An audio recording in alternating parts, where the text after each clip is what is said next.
Hello friends, my यस्ट guide में आपका स्वागत है। और आज जिनका हमने पाम लिया है वो हमारे एक सब्सक्राइबर है और उनका हमने पाम और ये उनका होरोस्कोप है। अगर आप लोग भी अपना पाम दिखाना चाहते हो या आपका होरोस्कोप एनालाइज करवाना चाहते हैं तो आप कमेंट सेक्शन पे डिटेल्स छोड़ सकते हैं। अपनी पर्सनल डिटेल जो है कमेंट सेक्शन पे बिल्कुल मत छोड़िए, जैसे कि मोबाइल नंबर, एड्रेस वगैरह। ठीक है जी। दूसरी बात ये है कि जो मेरा मोबाइल नंबर है वहाँ पे आप अपना जो व्हाट्सएप नंबर है उस पर आप अपनी हैंड की पिक भेज सकते हैं मुझे। तो चलिए स्टार्ट करते हैं। बहुत ही इंटरेस्टिंग पाम है, बहुत कुछ आपको इसमें सीखने को मिलेगा। ठीक है, तो स्टार्ट करते हैं सबसे पहले पाम से। ये पाम जो है बहुत डिफरेंट है, अभी मैं एक्सप्लेन करता हूँ। देखने में आपको पहले ये स्क्वायर लग रहा होगा, पर ये एक्चुअल में स्क्वायर पाम नहीं है। ये कुछ इस तरह का पाम है, यहां से देखिए ऐसे। और ये क्योंकि जो पिक है वो मैंने थोड़ा सा उसको शॉर्ट करा है तो आपको लगा होगा, लेकिन ये स्क्वायर पाम है। ये square palm with small fingers की जो लेंथ है वो बहुत ज़्यादा नहीं है। तो इस पाम को आप बोलोगे कि long palm with small fingers, जिसे कहते हैं कि हाथ में जो है वो फायर एलिमेंट है। इनके हाथ में फायर एलिमेंट है। ठीक है, और यहाँ पे भी हम देख सकते हैं जैसे कि इस पे तो इनका जो लगन है वो 5 नंबर का सूर्य का लगन है। और वैसे भी लग्नेश जो हैं यहाँ पे सूर्य के साथ जुपिटर के साथ मार्स के साथ बैठे हुए हैं, जो कि एक फायरी प्लैनेट है मार्स। तो फायर जो है वो दिखती है कि हाथ में भी और इनके होरोस्कोप में भी। अब आ जाते हैं सबसे इंटरेस्टिंग चीज जो मैं आपको दिखाना चाहता हूं इस हाथ में, वो ये है कि जब इन्होंने मुझे अपनी पिक भेजी थी तो उनकी उंगलियां बिल्कुल अलग अलग आ रही थी, मतलब गैप था उंगलियों में बहुत ज्यादा। लेकिन मैंने इनको जब बोला कि आप अपनी उंगलियों को मिला के पिक भेजिए, तब भी इन्होंने भेजी। फिर भी देखिए ये वाली जो फिंगर है, ये वाली फिंगर जो लिटिल फिंगर है इनकी, ये बहुत ही डिफरेंट है, बहुत ही अलग है। देखिए इसके साथ वो उन्होंने ऐसे खींचा है, फिर भी उनकी फिंगर ये ऐसे रह रही है। इसका मतलब क्या होता है? इसका मतलब ये होता है कि ऐसे लोग जो है ना बहुत ही इमेजिनेटिव होते हैं, बहुत हाई इमेजिनेटिव होते हैं। मतलब इनकी सोच जो है ना हर एक लोगों से परे होती है। अब आप बोलोगे ये अच्छे सेंस में या बुरे सेंस में, ये आप अपने आप पता लगाओगे, क्योंकि ये ऐसे लोगों के ना सपने भी होते हैं तो बिल्कुल डिफरेंट, लीक से हटके, जिसे प्रैक्टिकल नहीं बोल सकते आप, बिल्कुल भी प्रैक्टिकल नहीं होते। अब इस फिंगर की लेंथ देखे तो लगभग यहां तक है ये इसकी लेंथ। तो कम्युनिकेशन स्किल तो इनकी बढ़िया होगी, नो डाउट। अब ये जो मरकरी का जो फिंगर है ये इतनी डिफरेंट है, तो क्या इनके अंदर वो बिजनेस स्किल्स हैं? तो देखिए यहां पे अगर हम माउंट ऑफ मरकरी को देखें तो बहुत ही ज्यादा उभार लिए हुए हैं, बहुत ही ज्यादा उभार लिए हुए हैं। ठीक है, यहाँ पे बहुत उभार लिए हुए हैं माउंट ऑफ मरकरी। तो ऐसे लोगों के साथ क्या होता है पहले समझिए। अगर तो माउंट ऑफ मरकरी पे कुछ इस तरह की रेखाएं होती तो हम मान लेते कि हाईली इमेजिनेटिव, बहुत ही ज़्यादा कैलकुलेटिव, बहुत ही बिजनेस एक्यूमेंट स्किल भरी पड़ी है। लेकिन ऐसा बिल्कुल नहीं है, क्योंकि इनके हाथ में यहाँ पे कोई रेखा नहीं है, फ्लैट है ये। हालांकि बहुत अच्छा उभरा हुआ है, लेकिन जो बिजनेस एक्यूमेंट स्किल है वो नहीं है। देखिए मरकरी क्या है? बुद्ध जो है, थापर कीजिए थापना, बुद्ध कीजिए व्यापार। बुद्ध व्यापार के बारे में तो बताता है, लेकिन उसके लिए जो कीमत अदा करनी पड़ती है, उसके लिए जो मेहनत चाहिए होती है, वो कहीं दिख नहीं रही है। तो इसका मतलब क्या है? मरकरी इमेजिनेशन भी देता है। तो मरकरी यहां पे क्या दे रहा है? इमेजिनेशन दे रहा है, सिर्फ अभी तक सिर्फ कल्पना शक्ति दे रहा है, कि सोच दे रहा है। जब मैंने इनसे बात करी तो इनकी बातों से मुझे लगा कि ये शायद अंबानी बनना चाहते हैं, मतलब इतने बड़े बड़े इनके सपने हैं। और इस एज पे ये नहीं कहता कि सपने देखना बुरी बात है, लेकिन इतने बड़े सपने देखना मतलब जो क्या, हाँ कहते हैं ना, हमारा एम भी होना चाहिए, वो भी बहुत प्रैक्टिकल होना चाहिए। तो ऐसे लोग बहुत प्रैक्टिकल नहीं होते, दूसरे से इतना हटके सोचते हैं कि जिसको मतलब अचीव करना भी बहुत ज़्यादा डिफिकल्ट होता है, बहुत ज़्यादा लगभग इम्पॉसिबल होता है। इस तरह की सोच देते हैं ये। तो मरकरी की जो फिंगर है इसका इतना ज़्यादा बाकी उंगलियों से जो इसका गैप जो है, ये कहते हैं इमेजिनेटिव, एक्सेस इमेजिनेटिव बना देता है, ओवर कॉन्फिडेंट कर देता है कई बार। ठीक है। दूसरी चीज जो इस हैंड में हम देखेंगे वो ये है कि इनकी ये जो यहां से जो माइंड की लाइन है, ये देखिए ये स्टार्ट हो रही है इनकी और ये कुछ इस तरह से जा रही है, तो प्रैक्टिकल भी बनाती है ये लाइन, मतलब एक स्थिरता देती है सोच में स्थिरता देती है। लेकिन ये देखिए ये जो लोगों की ज्यादातर ये जो जीवन रेखा होती है, इस तरह से इनकी जीवन रेखा आ रही है और ज्यादातर लोगों की जीवन रेखा इस तरह से होती है, मतलब ये दोनों मिली हुई होती है।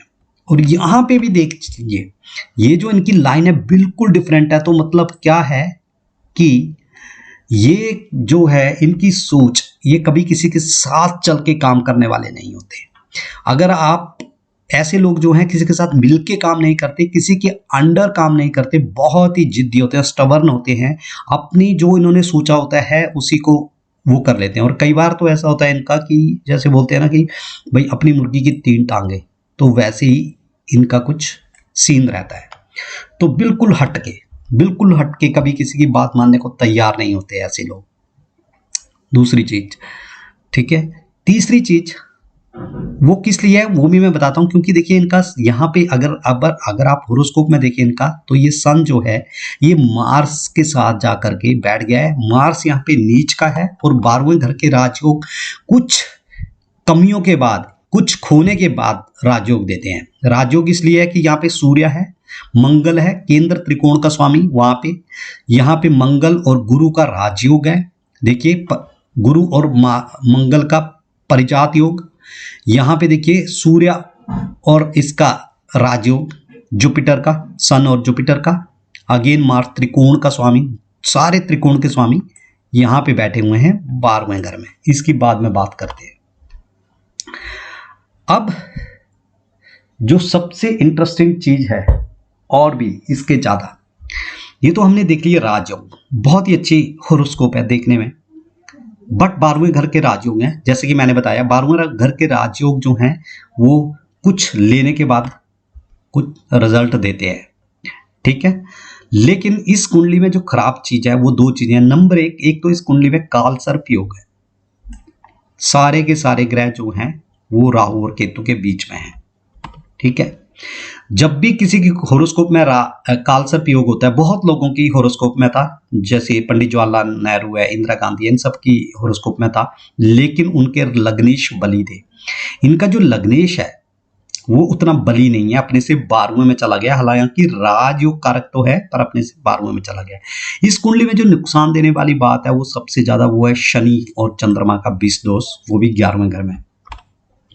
शनि क्या है? 7th लॉर्ड है और छठे घर के स्वामी है, ठीक है। और लग्न को देखते हैं, सबसे बड़ी बात, शनि का सबसे बड़ा शत्रु सूर्य है, हालांकि पिता पुत्र का रिलेशनशिप है और शनि यहां से लग्न को पीड़ित कर रहे हैं। तो इन्होंने कहा कि ये डिप्रेशन की दवाइयां खा रहे हैं, क्योंकि मैंने कहा ना जो ओवर इमेजिनेटिव होना किसी चीज का, इमेजिनेशन क्रिएटिविटी बहुत अच्छी है, लेकिन बहुत ज्यादा सोचना किसी चीज को वो नुकसानदायक होता है, और यही इनके साथ हो रहा है यहाँ पे। अब अगर इनके हाथ में आ जाएं तो हम देखते हैं पहले लाइन ऑफ हार्ट, क्योंकि देखिए यहां पे मेरे को एक चीज समझ आई जब मैंने इनकी बड़ी बड़ी बातें सुनी, जब मैंने इनकी कुंडली देखी, तो यहां से मेरे को इनके होरोस्कोप से एक चीज समझ आई कि सूर्य का अपने से 12वें घर में चला जाना या तो विदेश में सेटलमेंट दिखाता है या फिर बीमारी दिखाता है, या तो विदेश में सेटलमेंट दिखाएगा या बीमारी दिखाएगा।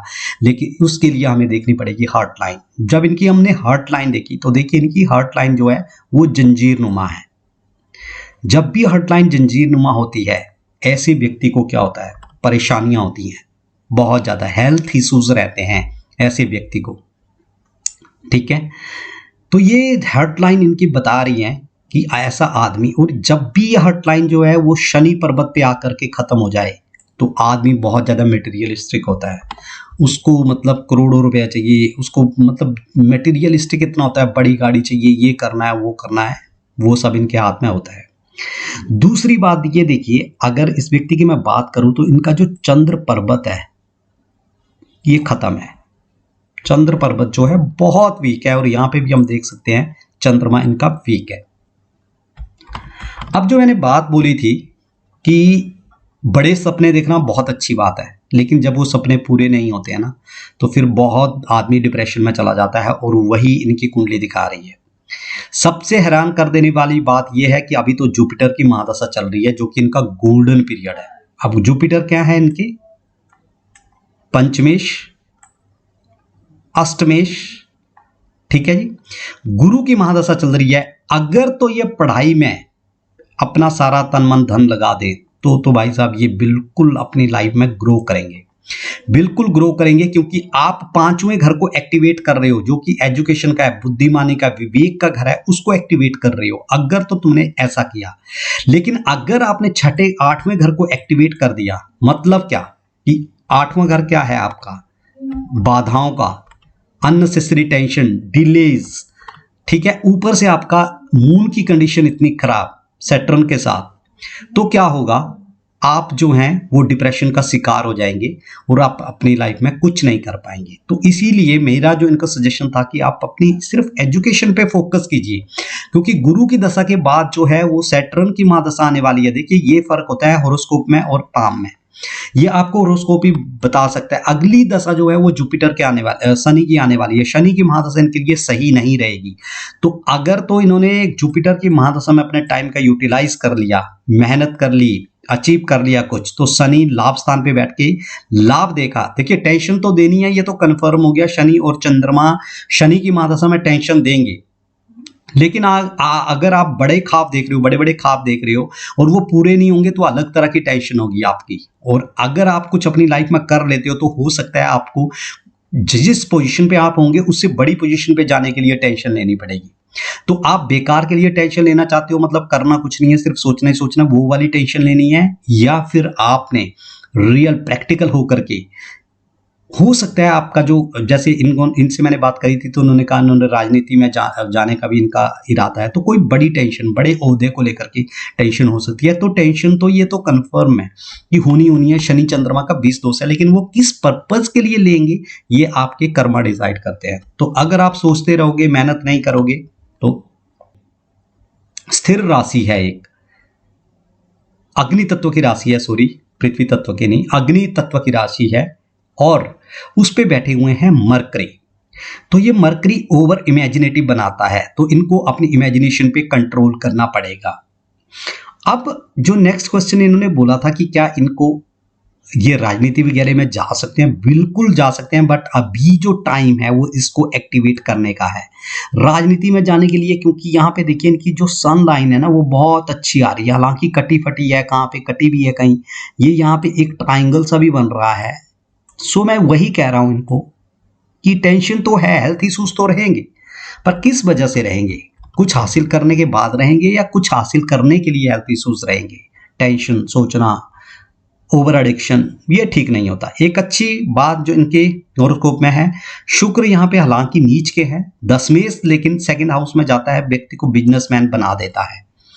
तो बिजनेसमैन बनने के लिए इनको थोड़ा सा मेहनत करनी पड़ेगी, मतलब प्रैक्टिकल होना इनके लिए बहुत ज्यादा जरूरी है। क्योंकि शुक्र पर्वत को अगर यहाँ पे देखें तो काफी सारा उभार लिए हुए है शुक्र पर्वत। तो शुक्र तो इनका बिल्कुल सही है। भाग्य रेखा की जगह अगर हम इनकी बात करें तो इनकी भाग्य रेखा देखिए कुछ इस तरह से आ रही है, यहाँ से, सॉरी कुछ इस तरह से, और एक रेखा जो है इनकी कुछ इस तरह से जा रही है, जो इनके फॉरेन सेटलमेंट को भी दिखाता है। हालांकि मेरे को एक इनको हॉरोस्कोप में ये भी देखने को लगा कि जैसे ही जुपिटर में इनकी सूर्य की महादशा अगली आने वाली है, जो कि इनकी महादशा आएगी गुरु में सूर्य की महादशा 2022 से 23 में, तो हो सकता है ये स्टडी के लिए कहीं अपनी जन्मभूमि से बाहर भी चले जाए, क्योंकि इसका संबंध लग्नेश से यहाँ पे बन रहा है गुरु सूर्य की महादशा में। लेकिन कुल मिलाकर के नटसेल स्टोरी का ये है कि इनको प्रैक्टिकल होना पड़ेगा। जब तक प्रैक्टिकल नहीं होंगे, बड़ी बड़ी बातें सोचते रहेंगे, तब तक कुछ नहीं होगा। दूसरी चीज, इनका जो राहु है वो 10th हाउस में बैठा हुआ राहु काम में कंसंट्रेशन नहीं देता है, एक काम को बंदा टिक के नहीं कर सकता है। तो ऐसे बंदे को जॉब भी या काम इस तरह का ढूंढना चाहिए जिसमें स्टेबिलिटी, सीट पे बैठना बहुत कम हो। राहु यहाँ पे बैठ के, हालांकि उच्च के राहु है, बट स्टिल बहुत जल्दी एक चीज से ये उब जाएंगे। यहाँ पे देखिए राहु जो है इनका काफी गहराई लिए हुए है। दूसरा, इनकी लाइफ में अगर मैं बात करूं जीवन रेखा की, तो देखिए ये इनकी लाइफ में यहाँ तक ये वाला पीरियड जो है बहुत डिफिकल्ट रहेगा, क्योंकि छोटी छोटी लाइनें बीच में आ रही हैं। ये देखिए यहाँ पे कट छोटी छोटी रेखाएं हैं नीचे की तरफ, तो ये इनको स्ट्रगल बताता है। और यहाँ के बाद फिर इनकी रेखा बिल्कुल देखिए बिल्कुल सही है जीवन रेखा। तो उसके बाद तो इनके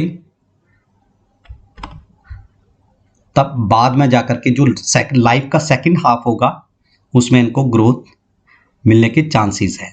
थोड़ा सा इनको हेल्थ इश्यूज, पीठ संबंधी बीमारी प्रॉब्लम भी रह सकती हैं। ये हल्की हल्की लाइंस कुछ इस तरह की हैं इनके हाथ में। और अगर हम इनके माउंट ऑफ जुपिटर की अब बात कर लेते हैं, तो माउंट ऑफ जुपिटर पे एक अच्छी चीज़ मेरे को ये दिखती है। यहाँ पे देखिए कुछ इस तरह का ये कुछ बनी हुई है शेप। तो जुपिटर माउंट ऑफ जुपिटर पे कोई भी शेप जो है, किसी भी तरह की लाइंस जो हैं वो लाइफ में ग्रोथ देती हैं। तो कुछ स्क्वायर टाइप में बन रहा है इनके, जो कि अच्छा ही है। तो अगर मैं कुल मिला के इसकी बात करूं, और एक प्लस चीज जो है इनके हाथ में जो रेखाएं हैं वो कुछ इस तरह की हैं, कुछ इस तरह की रेखाएं हैं देखिए, जो कि ग्रोथ को इनकी दिखाती है। तो इनको जो नेटसेल ये है कि इनको जो फोकस करना है वो प्रैक्टिकल होना है बहुत ज़्यादा। अभी ये बिल्कुल भी प्रैक्टिकल नहीं है, और अप्स एंड डाउन्स बहुत हैं इनकी लाइफ में, ये इनको मान के चलना पड़ेगा। और सबसे ज़्यादा इनको कंट्रोल करना पड़ेगा अपने जो ये ओवर थिंकिंग करते हैं उसके, नहीं तो आने वाली शनि की महादशा इनके लिए बिल्कुल खराब जाने वाली है। ठीक है, शनि की महादशा में इनको काफ़ी सारी प्रॉब्लम होने वाली है। ये माइंड लाइन भी देखिए कितनी डिस्टर्ब है। ये देखिए यहाँ से देखिए कितनी ये जंजीर नुमा जो होती है ये बिल्कुल सही नहीं होती है। तो ओवर थिंकिंग को रिप्रेजेंट करती है। हालांकि बहुत ज़्यादा इमोशनल नहीं है बिल्कुल भी, ये देखिए सीधी है, इमोशनल नहीं है बिल्कुल भी। लेकिन जो ओवर थिंकिंग करते हैं उस पर इनको कंट्रोल करना पड़ेगा। अभी बहुत छोटी एज है, इतना इनको सोचने की ज़रूरत नहीं है, अरबों करोड़ों के बारे में सोचने की ज़रूरत नहीं है। पहले एक टारगेट सेट करें, फिर उसके बाद आप ये टारगेट पूरा हो गया, एक पूरा हो गया, फिर दूसरे पे बढ़ें, फिर तीसरे के पे बढ़ें, तो जा कर के ग्रोथ है। प्रैक्टिकल होने की ज़रूरत है इनको। बिजनेस के लिए इन्होंने पूछा था, बिल्कुल कर सकते हैं बिजनेस, क्योंकि सारे ग्रह जो हैं वो 10th हाउस से लेकर के 3rd हाउस के बीच में हैं। यहाँ पे तो बिल्कुल कर सकते हैं बिजनेस। बट अभी जो इनका मेन फोकस है वो एजुकेशन पे होना चाहिए, क्योंकि ये जो भी ग्रो करेंगे वो अपने एजुकेशन के बलबूते पे ही करेंगे। तो ये था हॉरोस्कोप और पाम का एनालिसिस। आपको कैसा लगा प्लीज़ वीडियो पे कमेंट करें, वीडियो को लाइक करें, तथा अगर आपने अपने हॉरोस्कोप एनालिसिस करवाना है या पाम का एनालिसिस करवाना चाहते हैं तो प्लीज़ आप कमेंट सेक्शन पे आप डिटेल छोड़ सकते हैं। Thank you.